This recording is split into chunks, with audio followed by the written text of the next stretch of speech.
light from above, from the mountain to the prairie, to the ocean, white with foam. God bless America, my home, sweet home. God bless America, my home, sweet home. All right, and thank you. A very good job. Great job. Okay, you may be seated again. And then as soon as Bill gives a thumbs up here, Samuel Adams will... Actually, going to put him to work. He's going to be the one dismissing the tables. It's such a delight to be with everybody this evening. And what I really want to thank you for is the opportunity to reflect with me in my old age. As it is that these past 80 years have been just amazing. And all of the wonders that have occurred. And one of the things that we'll reflect upon a little bit is this election that just happened. It's just amazing to me, all of the contention, all that was in the newspapers, all the bittering and infighting and everything that happened. And I cannot understand some of the names that they would call my dear young friend Thomas Jefferson. And what they said about my cousin, John Adams, some was very true. So as we take a moment, we're going to take and start, and if you would like to please, we'll continue interacting, but please enjoy yourselves with some meal. Yes, the salad is that way, and we're going to work down this direction. So if you, as we're talking, if you'd like to, as I come by, we'll just have you get up and enjoy some food. Would you like to go as well, please? And yourselves. Now, sir, what did you think about what was happening in this election? Oh, I thought it was hilarious. Yes, some people did. They did. Others thought it was pitiful. Would you like to join them in finding a meal? Yes. I see you're enjoying a delicious pie. Now, is it so? And what is it? It's not polite for me to ask. A pardon? A fruit pie. Oh, wonderful. Yes. No, thank you. No, thank you. Sir, would you like to lead the way? Yes. Yes. And how are you this evening? It's such a delight to be here with you tonight. And as I think back and I reflect over this period of time and understanding what has happened, I couldn't but take and bring to you also what you'll find on your tables is a letter that I wrote to young Thomas Jefferson as he became president. Would you like to join these folks? So it just becomes amazing to understand how difficult times are when we enter into the turbulence of politics. One of the things that I want to reflect on with you is during that turbulent time of what we had going and the election period, the newspapers, the media was just driving that contention between what was happening and with the Federalists and the Anti-Federalists. Would you like to join these folks in going this direction, please? Wonderful. Yes. Well, the Tories, as you well know, they were weak. I did not want them to take and be allowed back into the country. The Tories, because of everything that they did and how they disparaged us during the whole period prior to that great revolution, I did not believe they deserved to have their land back. They deserved to be left where they went to Nova Scotia or wherever else. Sir, would you like to follow, or madam? Sir, I couldn't tell. I'm sorry, sir. My eyes are failing me in my old age. would you like to join them for a meal? So I'm glad you brought that up, because it was really the time that we were talking about with the Federalist and the Anti-Federalist. And as you know, my cousin John, he was a Federalist. And that was a consolidation of power. And that was what the contention in the nation was at the time. Would you like to join as well? Thank you, sir. So when we started looking at that difference, and it takes us back, and we'll step back through that a bit to understand that the Federalists were those people that were very, very interested ultimately in consolidating power in the central government. Myself, I was an anti-federalist, and I was against the Constitution as it was presented in 1787. As it came out of convention, it just did not make sense because there were not enough protections for we the people. Would you like to join as well? It just was a terrible time to try and understand what did it mean. Why would we allow a consolidated power? That was something that we fought against. And we already had a constitution. Isn't that not true? And what was it? Articles of Confederation, absolutely. Yes. Would you like to join, please? So the Articles of Confederation, we were already a solid government. We had those things that were meaningful. Now, were there some issues that came up as we were maturing that? Absolutely. Absolutely.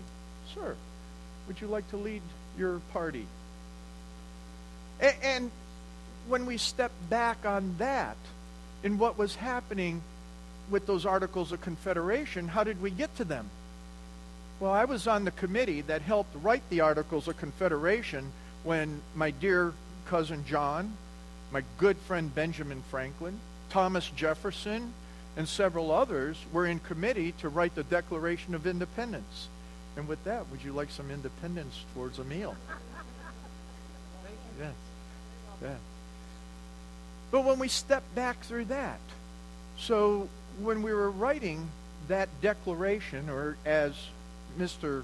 Jefferson promoted the great ideas of it, we can go back even 2 years prior in 1772, when I was asked by the Committee of Correspondence, would you like to go, sir, to take and write the Declaration of Rights as colonist. So in 1772, I actually compiled what I wrote in 1764 and brought it to something that was more meaningful for that period of time. Sir, would you like to lead your party?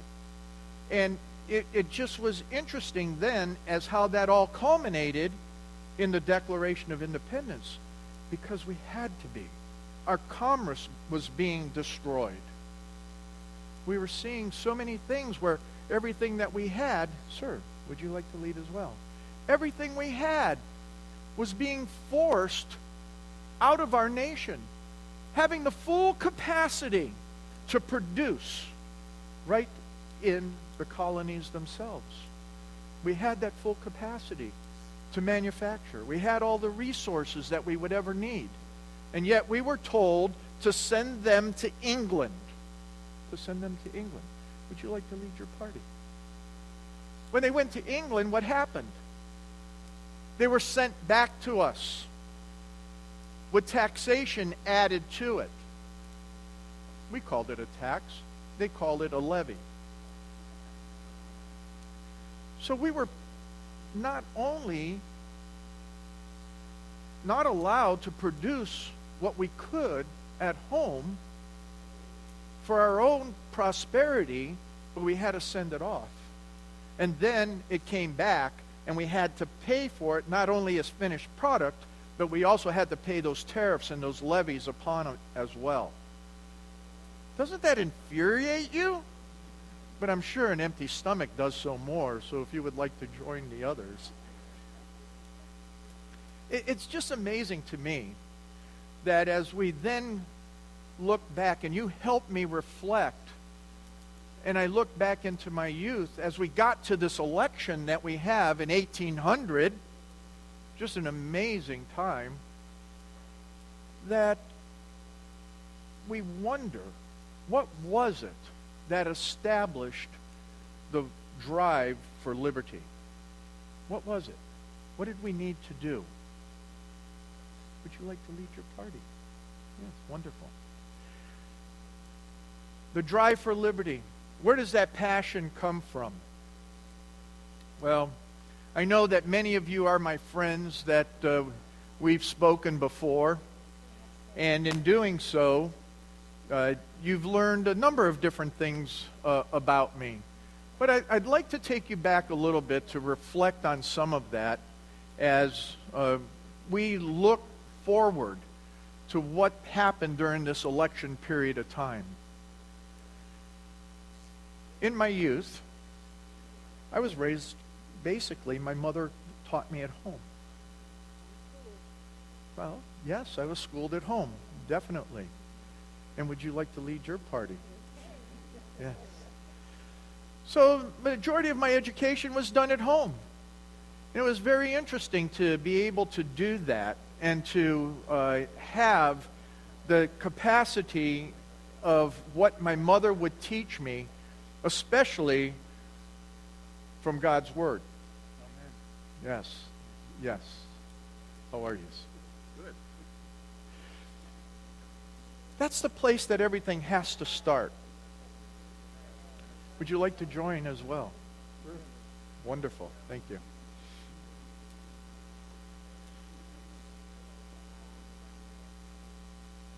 As we take and we look at how I was educated and what that meant, to learn from my mother, to understand what she was bringing to me. Would you like to lead this party as well, sirs? We're not ready yet. No. Well, that's fine then.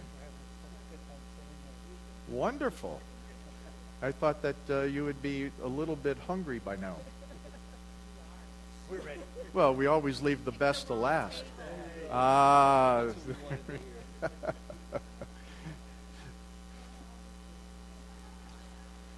So education was a very interesting component of my life. And my mother was always bringing that back to me, that it was the core of what was biblically sound.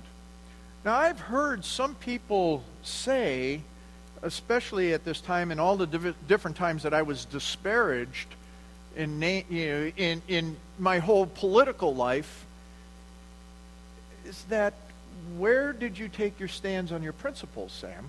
Where did you get those from? Well, the core is always within the family. It always was within what my mother taught, my father taught, and what they brought to me, and how they raised me at home.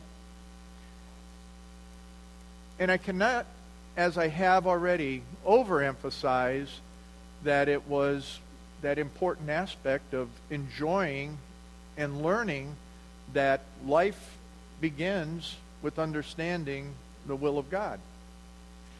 Now, a lot of people didn't see it that way in my time. In my youth, that is, and as I reflected upon that, there were times where there were a lot of upheavals going on. There was a lot of contention right from the beginning. Did you know that Massachusetts, when it was yet 50 years old, 50 years established as that colony, that it was actually raising money to take and fight against the homeland? Because the challenges of Parliament were already coming in at that point of time. And so we raised money to take in the early 1600s to fortify the town of Boston and the area. Now, Boston, as I grew up, was a very great seafaring town. My father was involved in the shipbuilding industry, as well as he had a malt house. So that was quite a different way of providing for an income. My father was also involved during the French and Indian War. Massachusetts itself provided the majority of the troops for that war. They provided the majority of the money for that as well. Now, by the time that period came along, my dear young friend, Mr. Washington, he was young enough to go serve, but he was a mere 5 years old when I graduated from college. And Thomas Jefferson wasn't even born yet, nor was Patrick Henry. And I was about 5 years older than my cousin John. So it's just very interesting as we look through all of the different relationships that I've had the opportunity in my life. And I love the opportunity to reflect with you on that. It's a delight. So as we're hearing the rumblings of Parliament right from the beginning. The interesting thing, though, that really upset us was the fact that our relationship in the colonies was, especially in the Massachusetts colonies and the northern colonies, our relationship was not with Parliament. Our relationship was with the king himself. And do you know how that was? That relationship was a covenant relationship through charter. And that's how we viewed it. That each colony, although they may be different, the northern colonies, our charters were very specific to the extent that we had the ability to self-govern. It was so different than even those in the southern colonies. When you look at what was happening down in Virginia and in the Carolinas, their charters were established more for commerce. So how they began to function and what was happening with Parliament and how Parliament then had an opportunity to take and rule over them differently was because of the structure of their charter. So if someone came and all of a sudden decided that they were going to change that relationship in a manner that was not going to be best suited to your cause, would that bother you? Yes, that would bother you.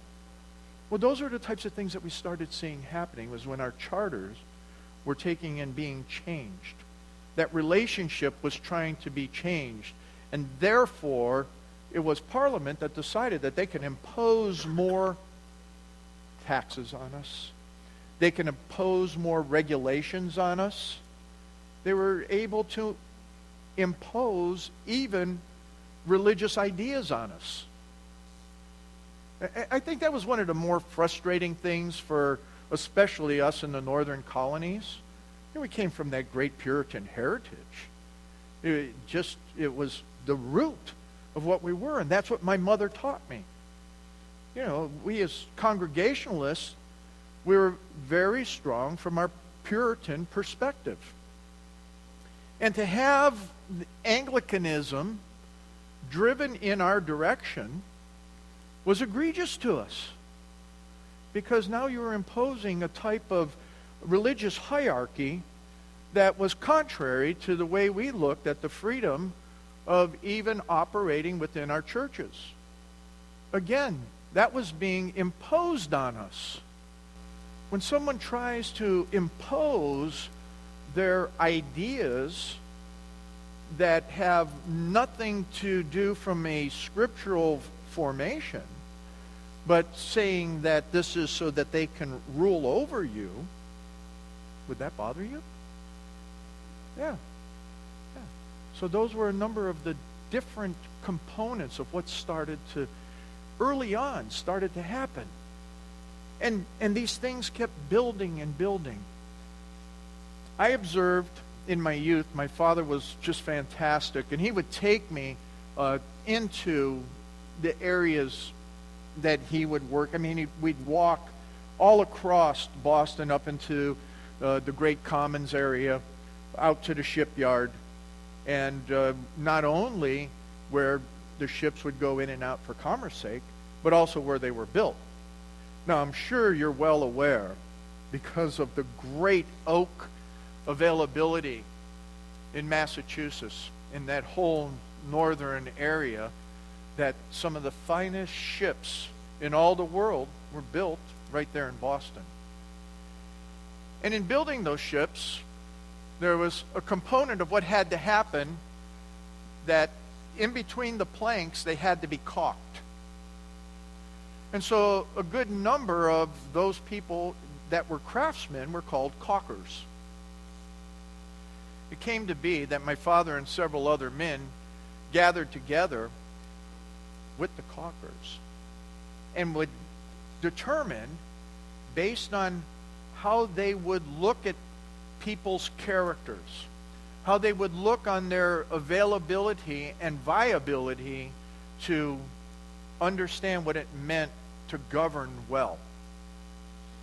And from that group of caulkers would take and bring forth then someone to be elected into office.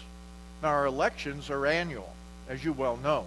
And what a safety position that is to have your elections annually, because corruption is less likely to come in, especially if you're raising up and preparing people to understand what it means to take and govern and how to govern well. And that aspect of governing well, that was something that was being taught at the pulpits.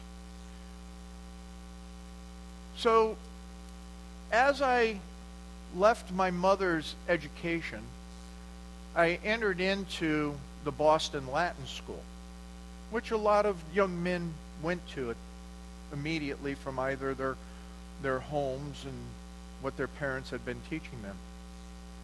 That prepared me greatly in understanding, being able to read and write and comprehend Greek and Latin in detail. And it prepared me very greatly to then enter Harvard at 14 years old, as you well know.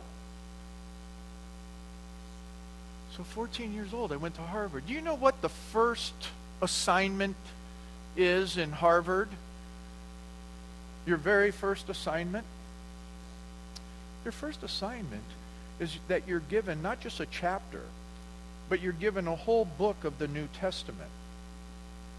And you have to translate it from the Greek and Latin, or Latin, whichever they chose to give you, and you have to translate it into English. That was the first assignment.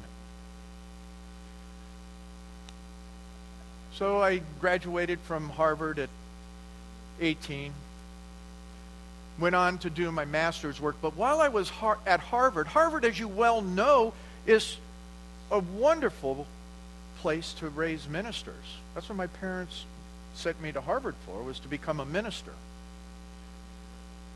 But during that time at Harvard, an interesting thing happened. A gentleman by the name of George Whitfield traveled through, and he spoke at Harvard. And he spoke in such a way, an inspiration to me, that I had to dig deeper, not only into the scriptures, but into the Reformation itself. I had to read and understand what federation and what a federation meant from Althusius. And how did that come together in what that would then design into governance? And where was that reflected from a federation in the Old Testament? I had a look at Zwingli, and that he was not only one of the great ministers of the Reformation, but that he was a great warrior. And he actually died in battle. And one of the things that he did was to stand strong against tyrants. I went, my goodness, how interesting. One of the fathers of the Reformation. And then the young man that came after him and finally ended up in that same town as his, Bullinger. He was very interesting. When he was asked to come into town, he was told, you know what, we really don't want you speaking out against any of the political leaders. You know, we just went through this war, and we want you to take it easy and kindly. He says, no, I won't even come here and preach unless I'm at least able to write about political issues. And they conceded to that. But then what happened was, all of a sudden, over the next 3, 5, 7 years, it became very interesting is that all of the other ministers in the town wanted him to become one of the greater leaders of that area. And he says, I won't take that position unless I can speak out very clearly against tyranny and any other political issue that needs to be spoken out against. He was another great leader of the Reformation. One of my favorites, though, when I started reading, was that John Knox, the great reformer in Scotland, who ended up spending 7 years as a galley slave, a French galley slave. He carried a claymore in his youth. He was a bodyguard. Now, one doesn't carry a claymore unless they know how to use it. And you understand what a claymore is, do you not? A claymore, sir, is a large two-edged sword, about as large as a man himself, usually carried on one's back. John Knox was a swordsman, but he was a great man of the gospel. And what did he stand against? He stood against the tyrants. Mary, Queen of Scots. He stood against other tyrants throughout that whole era of his life. So as I was studying and understanding what does it mean to be a minister, I'm looking at it and going, I think that it's very, very important to understand what it means to govern well. What does it mean to have good governance and stand against tyranny? Because if the God of liberty intends us to live peacefully, how do we do that unless we understand how to take the liberty that we're given through the Savior and make it extensible in every area of life? And every area of life includes not only business, but it also includes governance. So that's when my parents were not very happy with me, because I changed from being a minister to studying the law. And in my youth, to become a lawyer was less than being a caulker. It was not very well looked upon whatsoever. But I wanted to see what would go on with that even further. So by the time I graduated with my master's degree, I stood before all of the king's council that was there, the governor and all of his people, as usually happened at graduation. And my thesis was this: how do we take and stand against the government if the colony cannot be preserved? The governor was shocked. The rumblings went on. In his memoirs, he wrote that Adams, I should have watched out from him at his youth. So it becomes interesting is that then what do you do? Do you take those ideas, do you take what you learned and do nothing? I couldn't do that. Well, my father, after I graduated with my master's, and he went and decided that now that I'm not a minister, that I should have a job. And he actually helped me get a job working at one of the best counting houses in Commerce there in Boston. I didn't have a passion for it. I didn't have a passion for those numbers.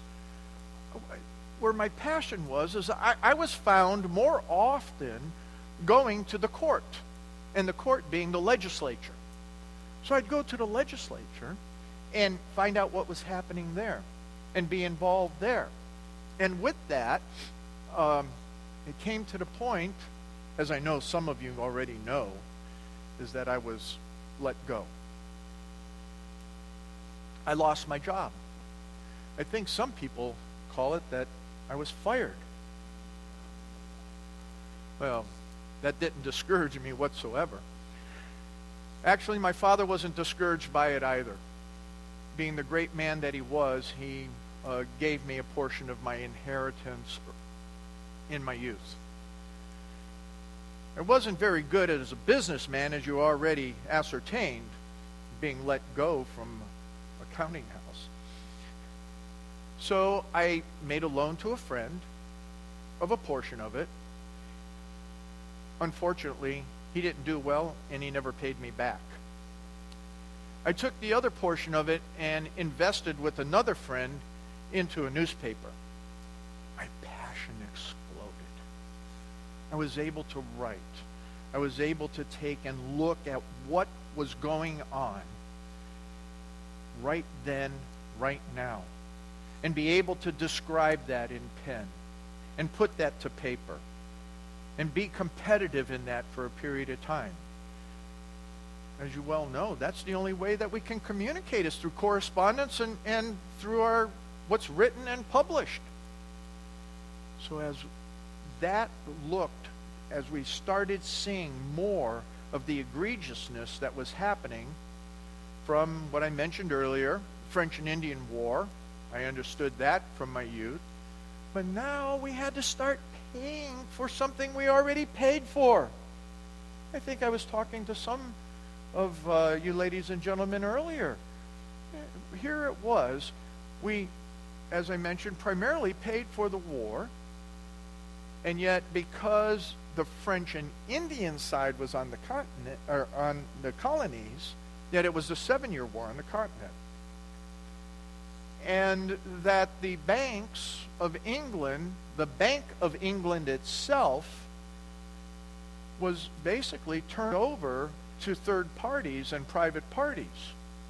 So now there were these great loans that were into a private banking system that need to be paid off, and what was an easy way of doing it? It was to tax more, put more onto us, so that these loans for war that we didn't want, but we went to war for, and it's like, why are we doing this? Why do we have to do this? We already paid what we needed to pay. So why do we have to pay more? That became part of then Parliament convincing the king that he needed to go against our charters again and change them once again. How do you do that? How do you keep changing the form of government when it was relational? So as we just continued on and all the egregiousness happened, it came to a point that we had to start doing something about it. We had to understand what did it mean, because here we had our commerce was being offshored. We actually had one of the great men in England who would always write about liberty and was on the Trade Commission in England, stated very emphatically that they needed to set up a dictator in the colonies so as to keep the colonies under control, because at some point in time the colonies would be greater than Britain itself could ever be. The capacity of what we could do as a people was always well known. And you suppress a people by taking away their commerce, by taking and adding taxation, by imposing on them other religious ideas than what they predominantly had. Did you know that Patrick Henry, that was one of the things he stood up for, was what? Religious liberty. Wasn't he put in the stocks for that? Well, it was even before that. Presbyterianism was taken and put under in respect to Anglicanism there in Virginia. Patrick Henry stood up against that. What a that young red-headed firebrand is something else, I have to tell you. An amazing young man.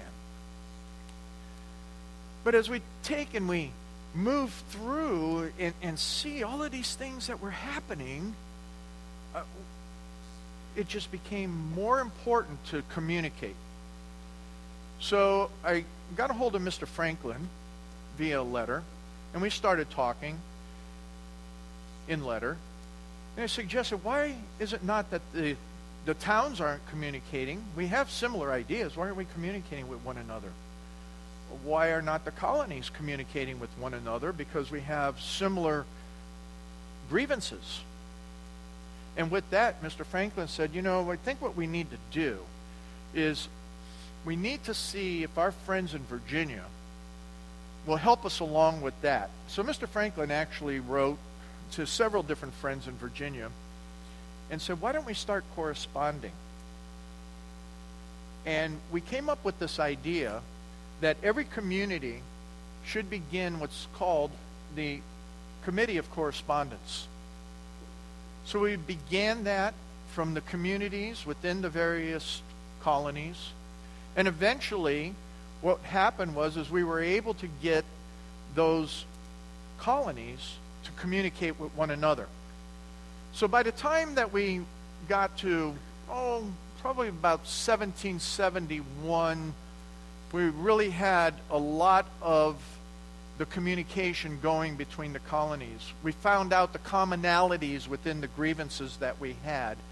And what we were proposing is that the grievances were with the king, because everybody clearly agreed that our charters were with the king.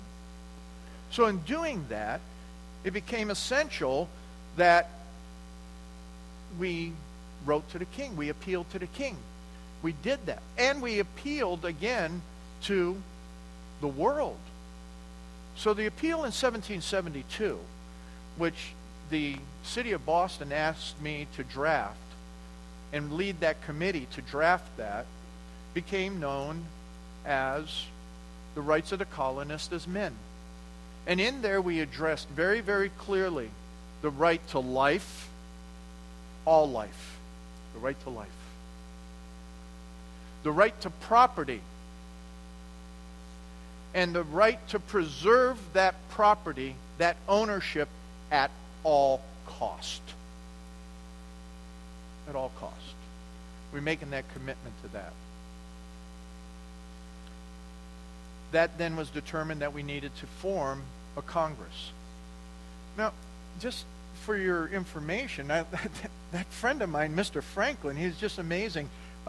What an ornery gentleman he could be.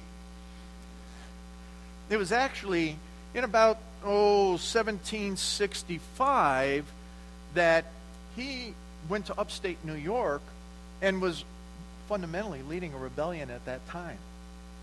He suggested at that time that the colonies should leave a relationship and become independent from Great Britain then. No, that didn't really go over very well and never went very far. But now there were several things that were happening that brought the nation to the point that it was becoming a nation. We were able to correspond with one another. We understood the various grievances. We all agreed that we had a right to life, because there's so many things that I can tell you on how life was being infringed. By 1772, Boston was already under full siege. It was cordoned off. As you well know, Boston is a peninsula. And that short 3/4 of a mile of the isthmus there, it was fully barriered by the British.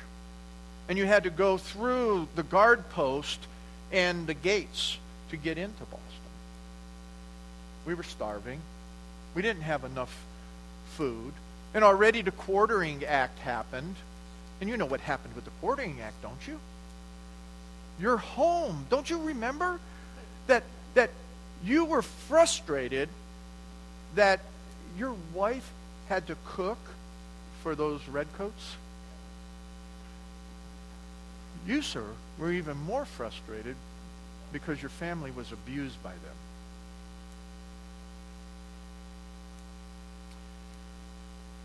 That was happening. How could they place troops in our homes? How could they do that?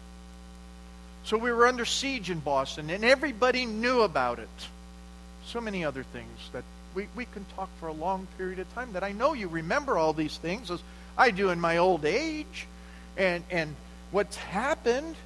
And again, the key, some of the key things were that our commerce, they were taking away our right to defend ourselves. I myself, I was elected to the Committee on Safety in Massachusetts, and in Boston in particular. And one of the things we did, and we said is, sir, you're a millwright. Go make some barrels for those rifles. You, sir, you have the ability to organize. We need you to help train militarily daily. You, sir, you know how to mix the appropriate goods for powder. Bring some together. You, sir, know how to cast the lead. Let's get those lead cast. We were preparing all the time to defend our property.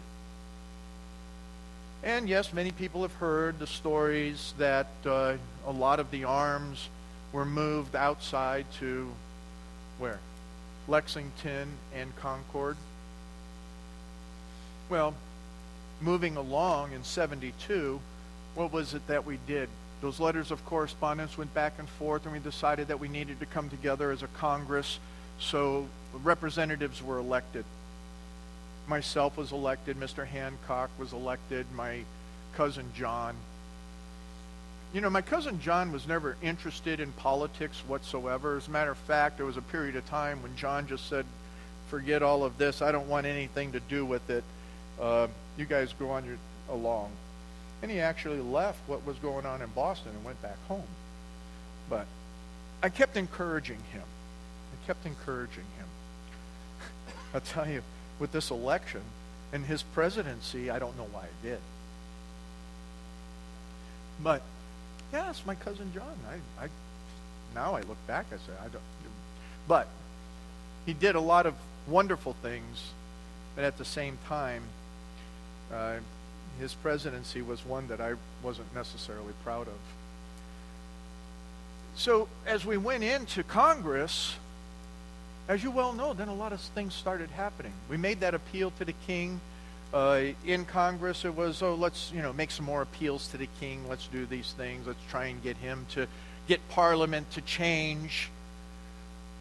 Get that legislature to be more amenable to us in such a way that we can get our commerce back. We can maintain our religious liberty. We can defend ourselves.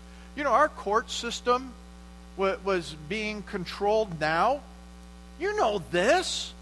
Our court system was now being controlled by whom? The governor. Yes. And they all became agents of the king and Parliament instead of being elected by us as they were. You know what was more frustrating with that? It was the fact that we had to pay for it and not the king. So now we were not even getting justice because much of what would happen moved from the jury perspective of trial into the admiralty courts. And in the admiralty courts, you have no representation of your peers. And so when you had a civil matter, a commercial matter, quite possibly, but when you had a civil matter to go before a court of admiralty, that was egregious. Absolutely egregious. Oh, as I reflect in this time and all that has happened. So in Congress, we finally got to that point that there was no more appeal to the king. And we voted We went back to the states because now we were forming states.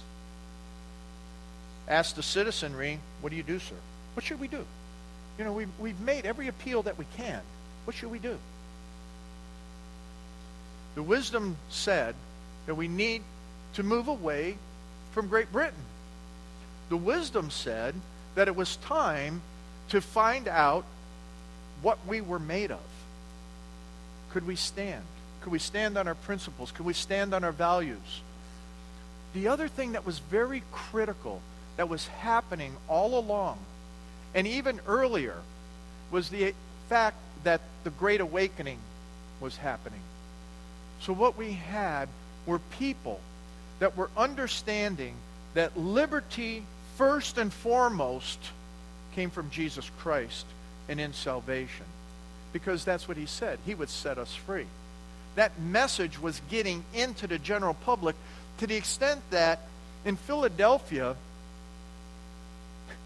none other than Benjamin Franklin got the money put together to build a great congregational house so that several thousand people could come in standing to hear Mr. Whitefield preach. Because he understood clearly, as we all did, that without morality, without the virtue given from our biblical Reformation heritage, you could not govern, and the people would not be governable. So, as I went in my elder days, was to remind people, and as my cousin clearly said, when the Constitution finally came out in '87, which, again, I did not support, was that this Constitution is only for what? A moral and virtuous people, and for none other. So without having that moral foundation and private and public virtue, governance means nothing. And our Constitution means nothing, even with the protections that are supposed to be in place by the Bill of Rights.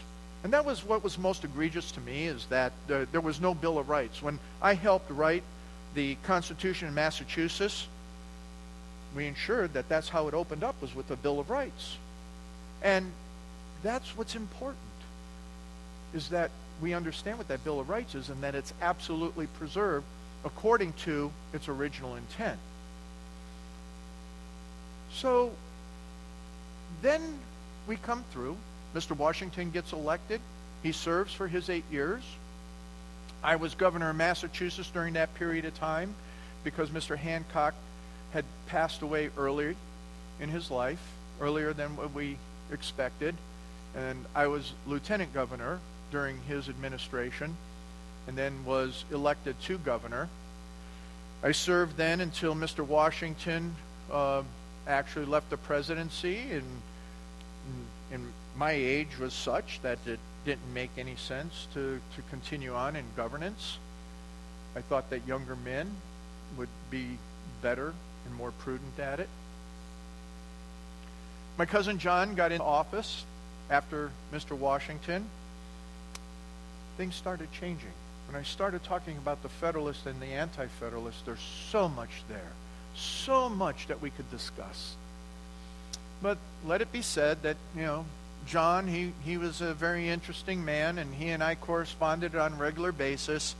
But I was very glad to see that he left office, and that Mr. Jefferson, in this election that we have here in 1800, became our third president. And as I said, the letter that you have before you is what I wrote to him. That, just in summary on that letter, is that choose wise men. Listen to what providence can bring to you. Make sure that you can understand that there is something greater than yourself. That it's in so many words that I couldn't say in there, but he knew me very well. He and I were good friends. Is that divine providence has to lead every aspect of your life. and it has to be a total part of what is in your administration. So bring your people in wisely. So as we start taking and considering all of this, and considering what occurred during that election, I'd like to find out what any of you might be interested in knowing, either about my life or about these times or any other point of interest that occurred during the short and glorious 80-some years that I'm at it today. So, what do you think, madam? What? I'm sorry? Yes, I was. My first wife, Elizabeth, she was the pastor's daughter. She graced me with 2 wonderful children. And about 5 years into our marriage, she passed away from a disease that we have no idea what it might have been. I was then a single father for several years, and then a blessing came upon me again through another pastor's daughter, and I was able to remarry and had just a wonderful life with a woman that would tolerate not having a lot. She could do so many things with so little, and was always considered one of the most gracious hostesses in all of Boston. Yes, madam. About 5 years. Yes. He was 5 years younger than myself. Yes. Yes, madam.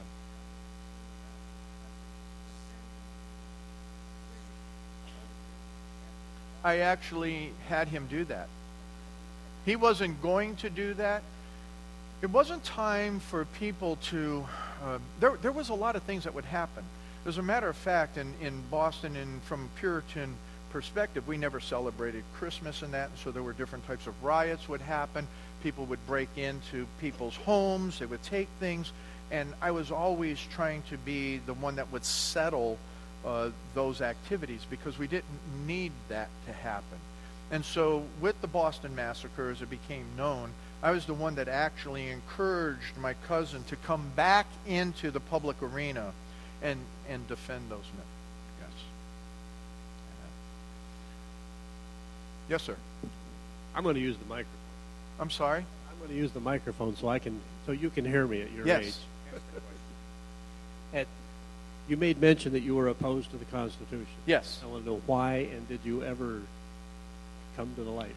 Yes. Well, the primary reasons were because we already had a government in place, and the intent of the Maryland Conference was to take and work on those issues of commerce between the states that became problematic because of the unfair balance in tariffing, and some of the states were taking and doing some trade treaties with foreign entities that then did not have a balance for the other states as well.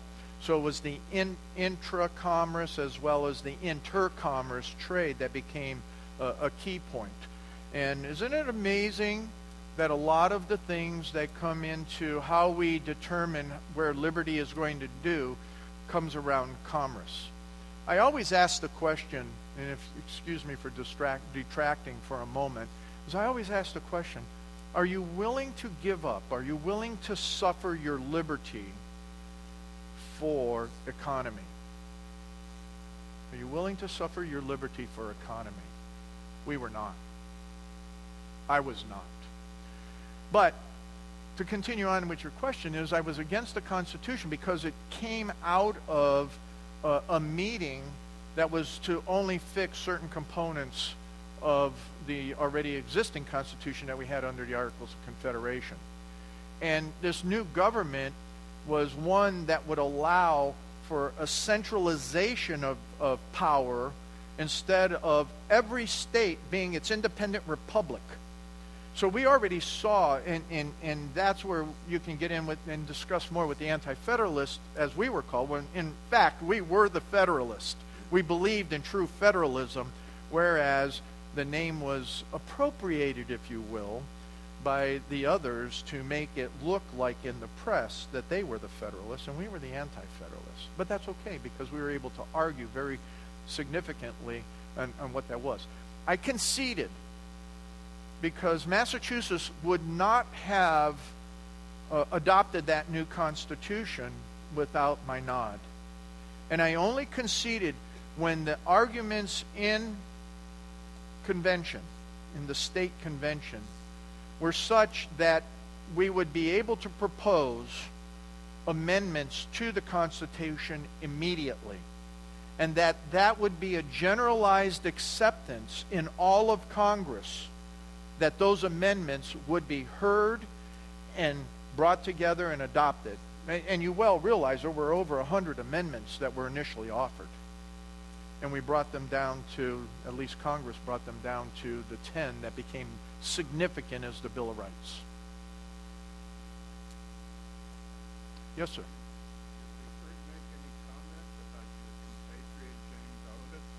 Oh, James Otis and I were a team. Yes, the question was about my dearest friend, James Otis. There were many a times in reference as well, 1772, with that document that I actually drafted, there were many times that James Otis's name was placed on it, and I had never had an issue with that. And the reason being is that James Otis, I was a guy that I loved to write. As I mentioned earlier, when I was able to have the newspaper and being able to put things to pen, that was where my passion was. Mr. Otis, as you well know, was a phenomenal orator. Phenomenal orator. But unfortunately, my dear friend Mr. Otis suffered some medical deficiency that actually caused him, as you well know, he actually was not able to function well within the public anymore. Some people said that he had great mental deficiencies at a point, and he became obscure in the latter days after about 1770, and is when he started disappearing more. But because of our love and my great regard for him, he's definitely a great man. Yes, sir. Prefer John Adams' presidency, and you did mention that same sort of comment with regards to Jefferson. So could you compare and contrast the two administrations? Yes, because what it was is that my cousin John actually became such a strong Federalist that with his cabinet and the outside influences that were coming about around him, that the consolidation of power into a central government was something that I always detested. And that's why I was against the Constitution at the very beginning. He had some issues around how he dealt then with the people. When he looked at the Sedition Act, as you may well be aware of, that was that if you said something against the government, you could be imprisoned.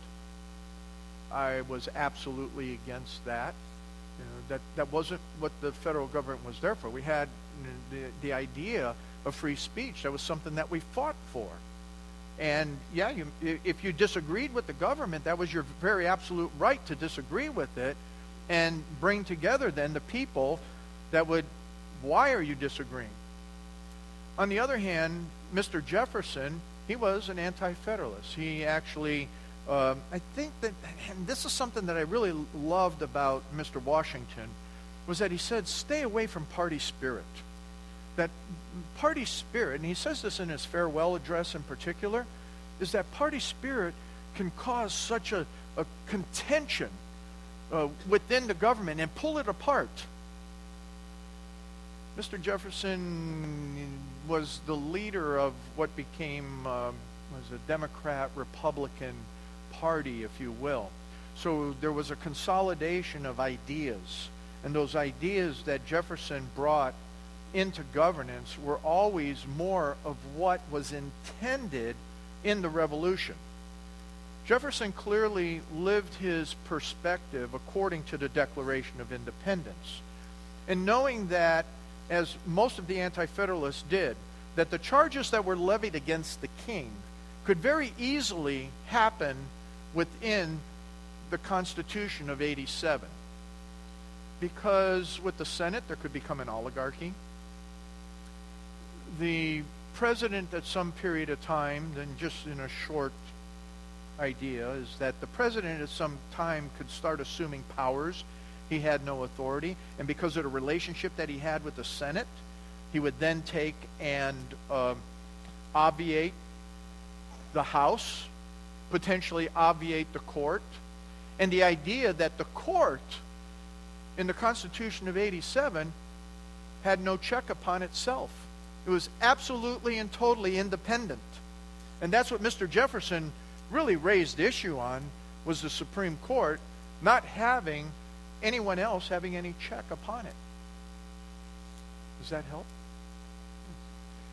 Just this young lady here at first. Yes, ma'am. Hold on a second. Hold it. Yeah. Do you know why Thomas Jefferson, in writing the Declaration of Independence, substituted John Locke's word of property and put the pursuit of happiness in it? It was the Committee on Style. So, as it was even with the Constitution, and as it was when I was working on the Articles of Confederation, it became an style. So it was assumed by all of us here that happiness meant property.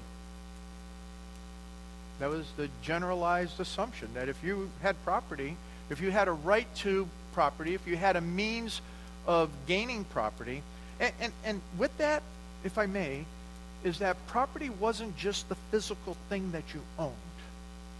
You see, what was happening as well in England taking our property, it was also our intellectual property. That's property as well. Yes. Yes, sir. Him. Tell us about the land bank and how that was influenced and how the British caused the problem. The land bank is, money is a funny thing. Do you coin it? Do you have paper? What is a way to have an exchange for commerce? The land bank was the idea that my father and several other men got together on, because the currency, if you will, of the day was the hard coinage. Well, to carry many pounds of silver is many pounds in your pocket. So the idea was to take and bring your property, a piece of your land, a title to your property, and exchange it for notes. And be able to use those notes then to purchase what you needed for either your implements for your farm, purchase what you needed for building your other machinery. It was to make it lighter capacity of exchange. Well, as I mentioned earlier, because of a number of different things and because of the control, and remember, when government controls a monetary system to the extent that was happening out of England, and again, it was because the Bank of England left the control of Parliament and government and the king and went to private banks and private individuals. Now, they were the ones that were saying, wait a minute, how can those folks there, how can John Adams Sr. have a bank? How can he do that? And successful. So they were able to convince Parliament that that was an egregiousness upon themselves, such that then they came and they said the land bank bill that came through was saying, no, you have to shut that down.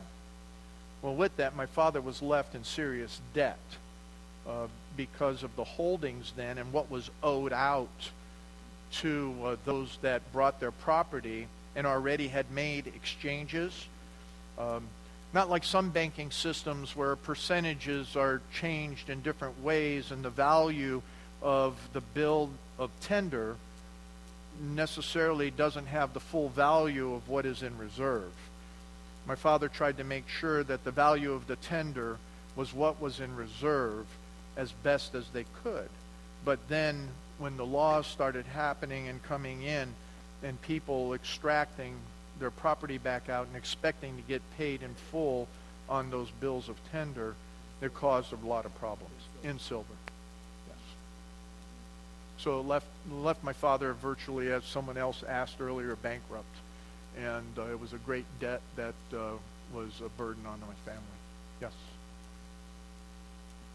You were spoken about the Supreme or the court system, and that there was some nervousness that Jefferson had over the court, and it's unrestrained. The first Chief Justice, John Jay, Mm-hmm. what was he doing? I mean, was he a Federalist, anti-Federalist? John Jay was a Federalist. Yes.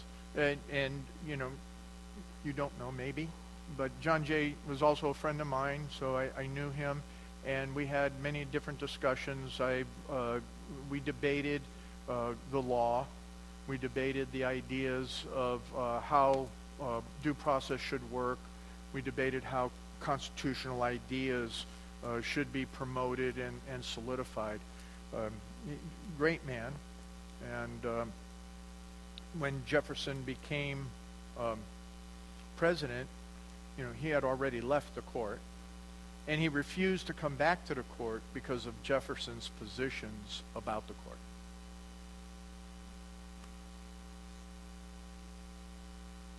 Sir.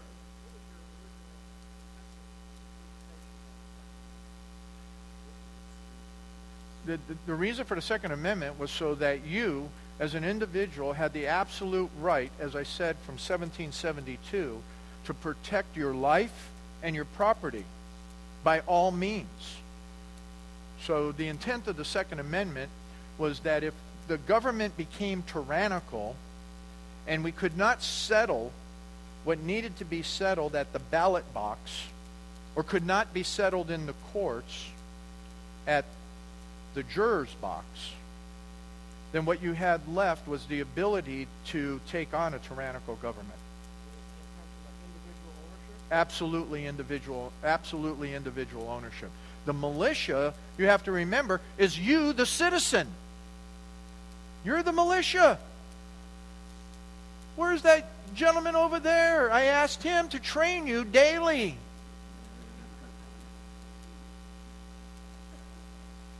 Young lady over there.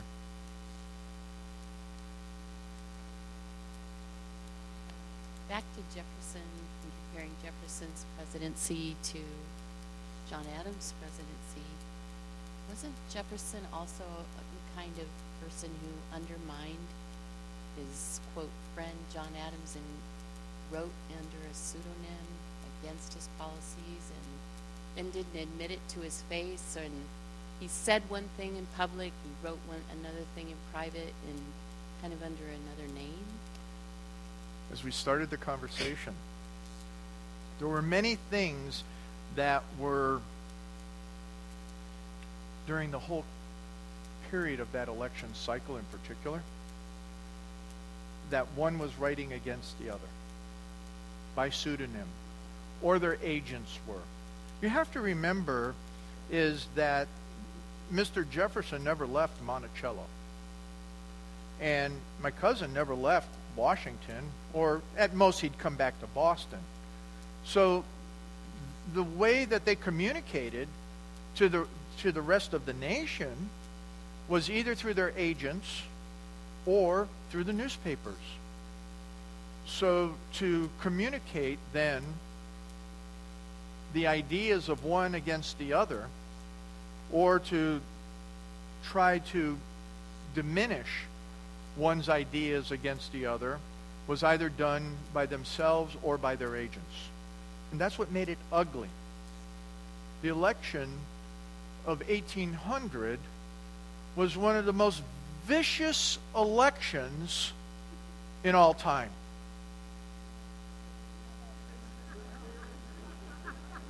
I just said the election of 1800 was the most vicious of all time. Yes. It will get worse in the future.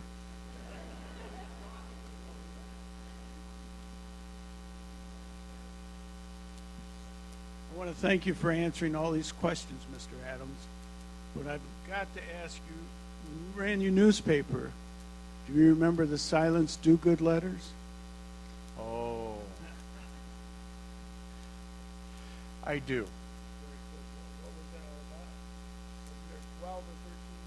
Yes. And it was basically, as you well know, to what? Stand against the tyranny that was happening with the governor.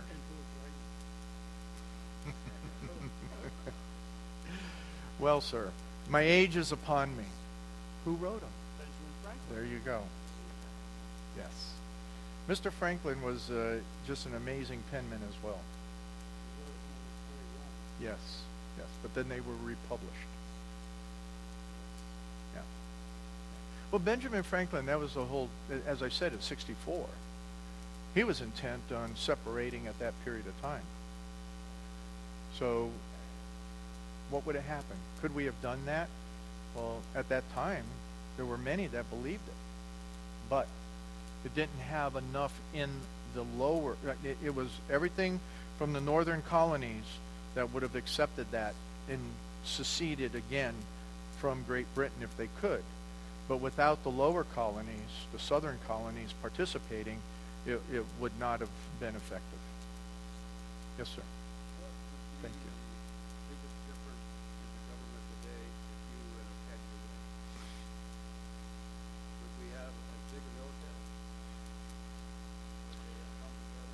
Well, in 1800, if I was almost elected president, and I missed it by 4 votes in the Electoral College. I prefer that I was not, because I never intended nor ever wanted to be president. My whole intent in government was always that the states would be sovereign, that we would only need to have those portions that we would relegate, as we did in the Articles of Confederation, to the federal authority that were required to protect us, protect our borders, protect our commerce. So it was the idea of the first order of government is that it would protect the citizenry. The second order of government would be for fair trade, not free trade, fair trade. And that was always the intent when we looked at commerce, is that we would trade fairly with other nations. Those are really the 2 primary functions of government. So when I looked at the military, I was on the board that both brought the Navy and the Marine Corps into fruition during the Revolution. So I felt that we needed to have a strong Navy and Marines in particular, so that we could protect our commerce, we could protect our seaboards, because we were a nation primarily along the sea. I very strongly felt that the job of then protecting the interior would come from the militia, because if you wanted to protect your land, then you should be able to protect your land.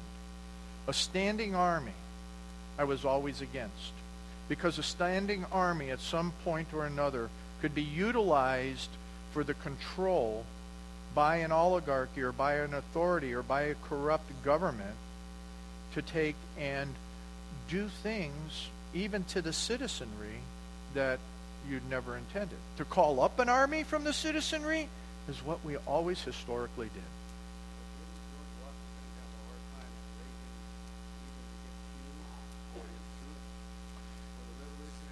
And that was one of the disparities within that confederation.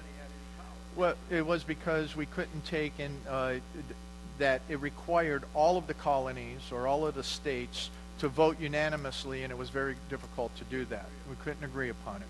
So those are some of the things that did need to be reconciled within the confederation, and those were things that I believe we could have come to some other agreement for. If the Maryland convention, didn't go the route that it did, and then the convention of 87 didn't go the route that it did, and it took upon itself to create a new form of government. I think that we would have been able to, in so many different ways, modify what the Articles of Confederation had brought to us to retain those greater rights of the states.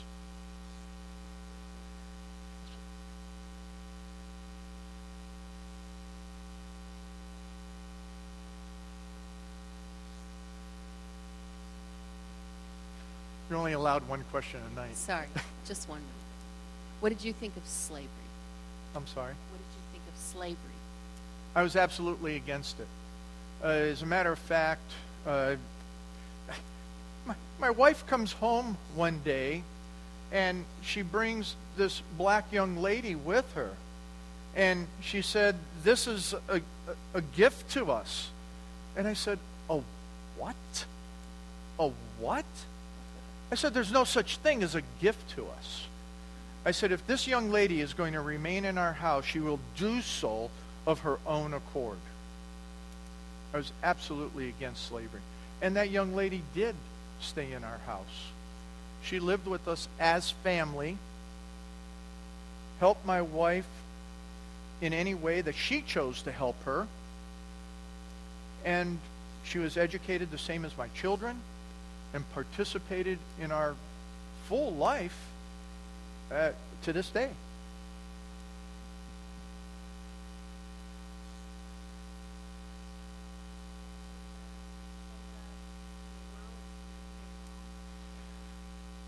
Most paid little, because when elected to office, which I was numerous times, from the time of being a clerk in the legislature even to the times in Congress, it was a stipend.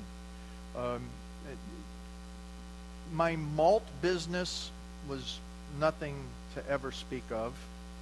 And then when the British took over Boston, they used my home as a headquarters. In fact, they actually brought horses in there and stabled them in portions of my house and destroyed what was left of the malting business there. So from a point of generating commerce, I was never one that did.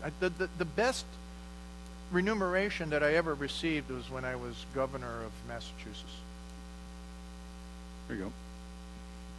Could you comment on Robert Morris's financial contribution during the war, Revolutionary War? Significant. Could you explain how significant?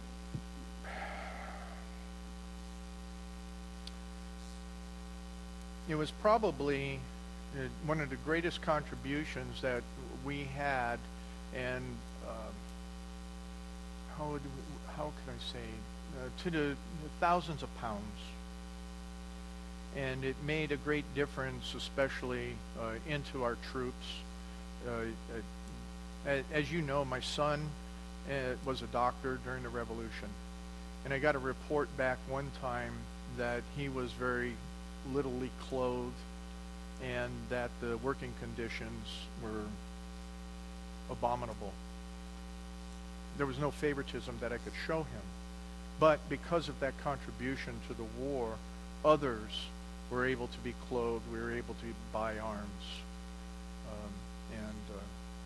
Boy, that was a debt that we could never pay. How did you feel about Jefferson's refusal to honor your cousin's commission of Marbury? I thought that was underhanded of my cousin. So when Jefferson decided to, the interesting things on that. So who was the Secretary of State under my cousin? Marshall. Yeah. So when John Jay refused to become the Chief Justice of the Supreme Court under Jefferson, who became then the Justice of the Supreme Court? Marshall. Yes. And who was the one that ordered the activities then of the Mayberry case? Marshall. Right. So Madison was involved in that from the perspective that he had to then execute something that the president said, wait a minute. So And it was over what? A very minor position. But what it became was a landmark case of judicial review. Yes. And that was something that John Jay would not have done.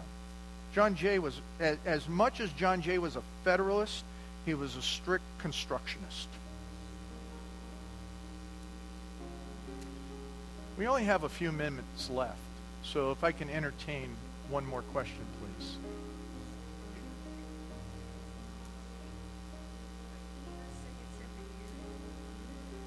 Up until the time of then what was established under the Constitution of 87, yes, elections were every year.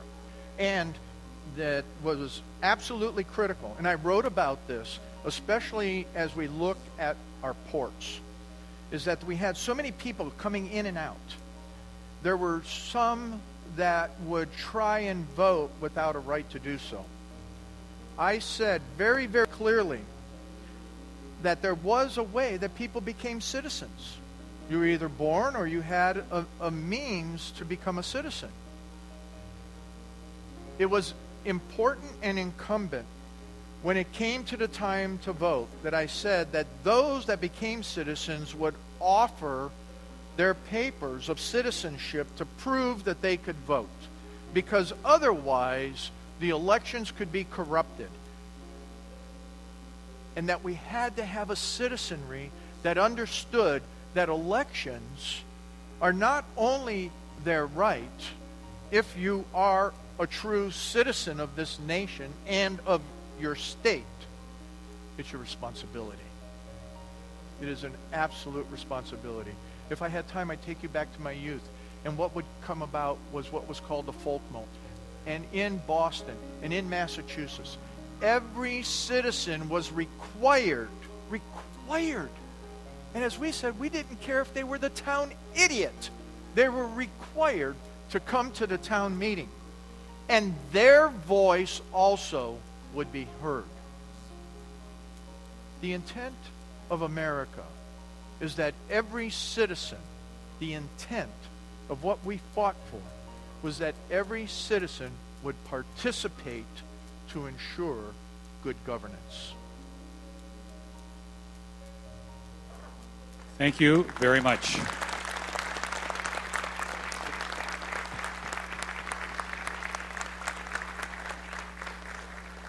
Thank you. And if you see someone walking around Parkside that looks like him, it is him because he's a member of Parkside Church too. Some of the great talent we have here at Parkside.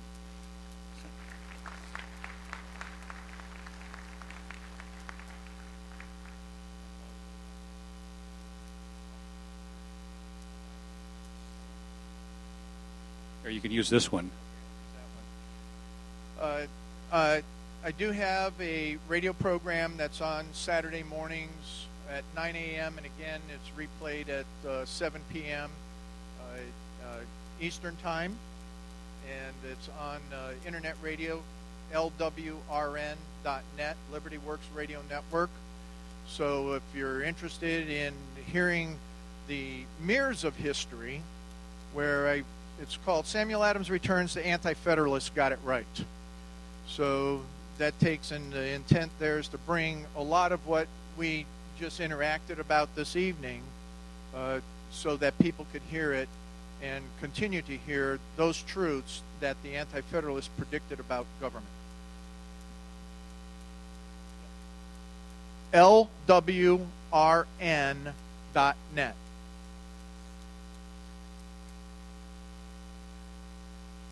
Want to put it on my website? Sure. We'll put it on the. We'll have it put on the Sojourners website. Okay, thank you very much. Kind of interesting at this particular time in our society, isn't it, to hear all these things. Tough time to come up with all these brilliant ideas way back in the 1700s. All right, thank you all for coming. I'm going to tell you about the last event we have for the year. And every year, we all know that we have a Christmas party. When is it? The first Friday in December. And here's the flyers out today, so we can start registering right now. We'll probably have it right here in the Commons. I think most of the Sojourners events for the next year at least will be here in the Commons because we're getting a larger group of people.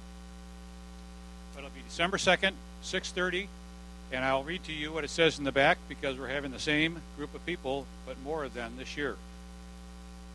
Adults of all ages are invited to participate in an evening of Christmas fun on Friday, December 2nd in the Commons. Bonnie Cook and friends will lead us through a presentation of Christ's birth using word and song, featuring guest vocalist Joni McFarland, who will sing 3 songs. She's only going to sing 1 for the church concert, so we get 3 times as much. Cost is $10 a person, and includes a catered meal. Where can you get entertainment like this for $10 a head? You can't even park for the Indians game for that much. So make sure you sign up in the next 2 weeks so that we can get you all here, get you in the Christmas spirit. Yeah, make sure you clear your tables on the way out because we've got to take all these things down. Is there anything else I need to Wait.